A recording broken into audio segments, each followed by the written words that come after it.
you're watching this video, you may be trying to make some decisions on what kind of vehicle you want to live and travel in.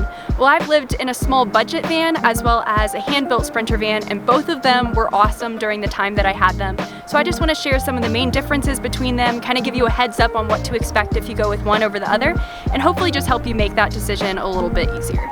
The two vans I'll be comparing today, Marley the 1998 GMC Safari budget van and our 2018 hand-built Sprinter van. So let's go ahead and get started with the difference between the cooking space in a small van and a bigger van. So with a bigger van, you can stand up, which makes a cooking space a lot more feasible. As with a smaller van, some people opt to just cook outside and have outdoor cooking spaces. I've seen people have indoor cooking spaces before where they're just kind of kneeling on their knees while they cook. So it is doable, but for me and my personal preferences, I would opt for an outdoor kitchen that I could stand up and cook in versus an indoor kitchen that I was crouched in. I actually had an outdoor cooking setup that just consisted of a wooden table that sat on top of my back doors. I got pretty accustomed to cooking outside. I got really used to parking somewhere where I could have a view while I cooked, and I actually came to really love it. The only time when it became an issue was when the weather wasn't good, because when it's raining or storming or just freezing cold, you're not going to want to cook outside in that kitchen or get it all set up. In the Sprinter, we also had the ability to have some water storage and install a sink, versus in my little Marley van, I didn't have a sink at all. So basically the only water storage I had for cooking was like 4 or 5 gallons of water that I would keep underneath the bed. I think overall I do prefer the Sprinter van kitchen just because I'm able to cook regardless of the weather, and it's nice not to have to do any setup before I cook, versus in the GMC Safari I had to do a lot just to get it up and going and started. A pretty obvious difference between the two vans, one you can stand up in and one you really cannot. Smaller vans are hard to live in, a lot easier to live out of, versus a Sprinter van it feels like we can actually enjoy our time in the vehicle. When I was in the smaller vehicle with my sister and we were doing work or honestly just relaxing, a lot of times it felt similar to being in a coffin. Very closed in, very tight, very scrunched. We made it work, but it definitely was not easy. So if you're someone that does need more comfort in their daily life, that smaller van might not be the best option for you. When I was building out my first van, I did not have the time, the energy, or the budget to dive into a full solar setup. So I used portable power stations as my sole source of power. Thank you to TVV Portable Power Station S1000 for sponsoring today's episode. I would charge my laptop, drink blender, drone, all kinds of camera gear, my phone, and even my van fridge all off a portable battery. Then when it needed to be charged back up, I'd just plug it into the carport while I was driving or bring it with me to the library to charge it with a wall outlet. But with 1,000 watts, the TVV doesn't often run out of power. It can charge a camera 56 times and a laptop up to 14 times. You can also easily attach an 120 watt foldable solar panel if you want the ability to use the sun and power up without leaving a location. Thankfully, our permanent power setup in the Sprinter is working great, but we still use the portable power to have a movable outlet, as well as just a backup in case our main power setup was to fail for any reason. Plus, since it only weighs 19 pounds, we're able to easily use it outside the van whenever we want to.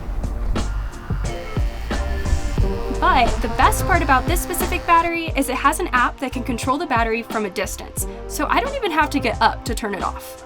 Choosing this power option saved me thousands of dollars and the hassle of figuring out how to install working solar. So depending on what you're wanting, this might be a good option for you too. And if that's the case, make sure to use the coupon I have linked in the description for a % off. Now in the van you end up choosing, you want to make sure that it does accommodate your hobbies. So when Hannah and I were living in Marley, we could fit longboards, but we couldn't fit mountain bikes. But with the Sprinter, we were able to raise the bed and fit them underneath. So that extra space height-wise helped us to do that. So if those kind of hobbies are important to you, make sure that you think about where you're gonna be storing that stuff. On another note, Marley could get up trails that I would not even dare bring Maverick on. Yeah! So you're gonna wanna think about if you want a 4-wheel drive vehicle or if a 2-wheel drive vehicle is gonna be plenty enough for you. Just things to think about before you make that purchase. So a pretty obvious difference that I'm sure is already on your mind is the price difference between a big Sprinter van and more of a budget small vehicle. But I don't want you to just think about the cost difference with the initial purchase. You also need to think about the difference in cost for insurance, gas, and repairs. Maverick takes diesel, which is significantly more expensive than regular gas, which is what Marley took. Marley also had a little bit better gas mileage than our Sprinter van did, so make sure you look into the gas mileage of the vehicle that you're buying and kind of calculate how much that's going to be. And then on top of it all, repairs on a Mercedes Sprinter are crazy, which is part of the reason why we forked out a little bit more money to buy a newer Sprinter, because we wanted to avoid repair costs for as long as we possibly could. But you don't want to be that person that spends every cent that you own on a Sprinter van and then ends up stranded with a broken Sprinter van because you can't afford the $2,000 repair. I want to just say, don't let yourself be barred from van life just because you can't afford the biggest, best vehicle. You can still go out there, you can still have fun. I bought Marley for $3,500 off of Craigslist, and I have had many, many memories in that vehicle. Excuse you, it's very rude. In my little Marley van, we also did not have a toilet of any kind, and this led to a few stressful situations. I need had to pee for the last 20 minutes or so. But there's no gas stations. I'm going to pee myself because there are no gas stations in this mountainous area of Canada. Versus in the bigger van, we were able to allocate some space towards a bathroom. But if you don't like pooping outside, or if you don't yet know how to aim into a bottle, which I have not yet mastered as a female either, then make sure that you get a van that can actually accommodate a bathroom. You will thank yourself later. But again, if you do get a vehicle that can't have a bathroom, don't let it dissuade you from doing van life, because peeing in the woods next to lots of strange creatures is still worth van life. Stealth factor should be considered when you're trying to decide which vehicle to buy.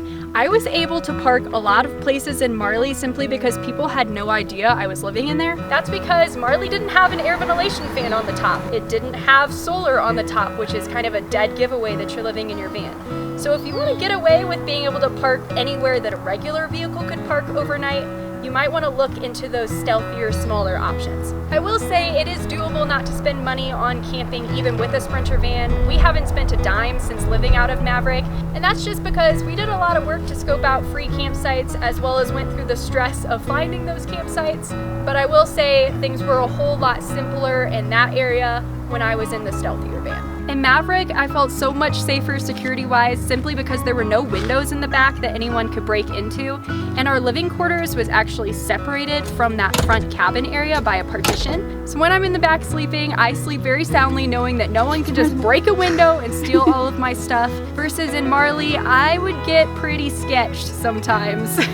I also continuously had issues with the side door being able to be unlocked by thieves and stuff, which did ultimately lead to me getting all of my portable batteries stolen. So extra thanks to today's video sponsor for replenishing those portable power batteries and allowing me to easily work remotely while on the road. So overall, what I'm trying to say is just really think through, if I am going to be sleeping in this vehicle and I am in an area that I don't particularly feel great about, am I going to feel like I am safe in my home? And if the answer to that is no, then you should not buy that vehicle, because it is not worth having a home that you don't feel safe in. Feeling safe in your van is one of the most important parts of van life. If you're living in a van with a partner versus by yourself, that should factor in greatly to your decision on what kind of van you get. Either way, the space is gonna feel really small, but when Hannah and I were both living out of the GMC Safari, it was rough. Like, my stuff was always on top of her stuff. She would have to like crawl over top of me to get to it, and then we would start arguing about something dumb. Jess, what? Ow! Ow! I hate you. That was like right on my neck too. Hey! That was not very nice! I'm not gonna drag this one out too much. Smaller van, smaller space with 2 people is harder than a bigger van with more space with 2 people. Do with that what you will. It is not impossible to live in a small van with another person, but it is very much easier to live in a big van with another person. Oh my gosh, is it gonna start hurricaning? Now, last but not least, if you are doing remote work from the road, try and picture where you're going to do that work. If you don't want to have to go to a coffee shop every single time you're trying to work, you may not want to go with a smaller budget vehicle. You may want to go with a vehicle that you can actually have a real workspace in. Oh my gosh, that's so pretty! Okay, we gotta hurry. What am I saying?